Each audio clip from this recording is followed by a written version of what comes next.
Long ago, all stories belonged to Nyeme, the all-sky god. People on Earth were bored and knew nothing about their history. One creature decided enough was enough.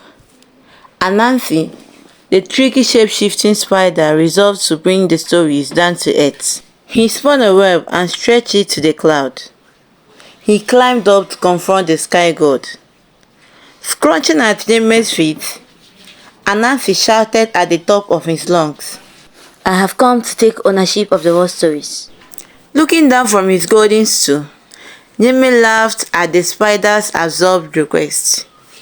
Nyeme told Anansi, "You could have all the stories you wished, but only if you could complete an impossible task."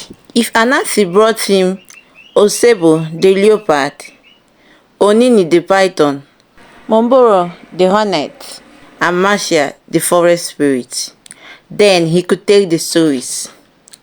Anansi humbly accepted. Nyeme didn't see him grin as he scuttled away. Back on Earth, Anansi grabbed his magic bag and set to work. Anansi found Onini the python bathing in the sun. Anansi scorned Onini that he couldn't be the longest animal, saying, "You look no longer than a piece of a bamboo stick." Enraged, Onini stretched himself across the bamboo stick to prove his longiness. Anansi quickly bounded him too tight to the stick and placed him in his bag. Next, Anansi dug a great pit in the middle of the path Osebo the leopard usually parade and covered it with banana leaves. Shortly after, Osebo fell into the pit.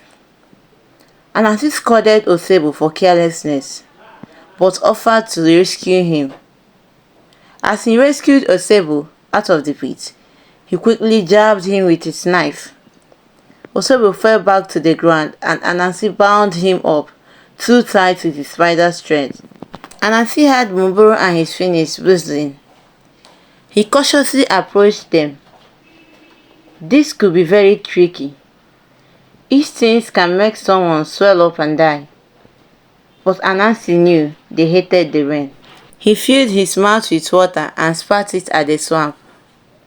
As they panicked, Anansi urged the hermits to shelter in his bag, but they found themselves trapped. Anansi had one more task: to capture Marcia, the elusive and mysterious forest spirit. She usually hid herself deep in the wood, but Anansi knew she was very lonely. He made a little door and covered it with starch, and left it on the path. When she came upon it, Marcia spoke to the door, but became enraged when it didn't respond. She hit the disrespectful door, and her small fist stuck in its sticky surface. Anansi had to smash it up and put it into the bag, together with the other creatures. Triumphantly, he climbed his way back into the clouds. When the sky god saw that Anansi had completed the impossible task, he was amazed.